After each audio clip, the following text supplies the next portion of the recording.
Health Watch is presented by UMass Memorial Health Care. Here, caring for you. Welcome to Health Watch, presented by UMass Memorial Health Care. I'm Brittany Schaefer. Today's topic is melanoma. Melanomas strike all different ages, from teenagers up to people in their 80s and above. The average age is in their 60s, but it's not unusual for us to see people in their 30s. It's more common in light-skinned individuals, and because it's related to sun exposure over years and over long periods of time, they can pop up whenever. People oftentimes notice spots popping up during the summer because more skin is generally exposed, but you should be looking at your skin throughout the year. The summer is really key for the prevention piece and being very diligent with sun protection. Sun protective shirts, sunscreen, staying out of the sun during the peak hours of the day, all of that will decrease your risk. Many people believe that melanoma is only a superficial skin cancer. Is this true? Melanoma is one of those diagnoses that really runs the gamut from something that you treat locally and is not a huge deal and doesn't affect your overall prognosis and health, to something that is very serious and has a very poor prognosis.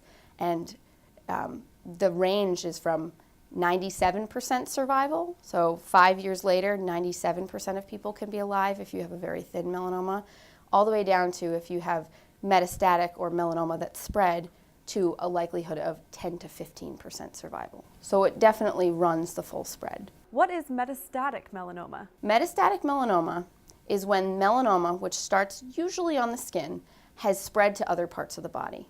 The first place it goes to usually are the lymph nodes, which is kind of where everything drains to, and then it can spread to other organs. Places that melanoma can go to include the brain, the lungs, the GI system, pretty much anywhere in the body a melanoma can spread to.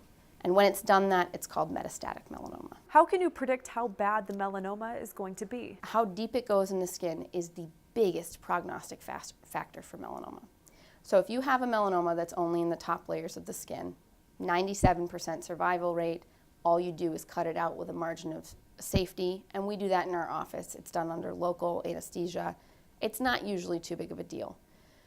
If your melanoma goes deeper than about 0.8 millimeters, which is about the depth of 10 sheets of copy paper or so, once it's beyond that, there's increased risk that it's spread to your lymph nodes and other parts of your body. And once it goes even deeper than that, you're just getting at higher likelihood that it's spread somewhere else, and that's where the poor prognosis comes in.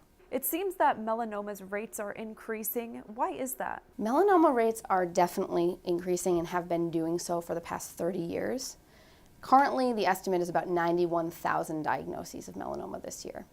And part of that may be early detection. We're catching them earlier, we're catching them before they've spread, which is wonderful, but part of it is definitely related to patient exposures. So we know that if you've had a history of blistering sunburns, or if you have used a tanning booth, you're at increased risk of melanoma. If you have a family history of melanoma, you're also at increased risk. So part of it seems to be patient exposures, and part of it is that we're catching them earlier. Can you have melanoma if you don't see a spot or a bump on your skin? Sometimes what happens is a melanoma can start somewhere you can't see. So people get uveal melanomas, which are melanomas in their eyes.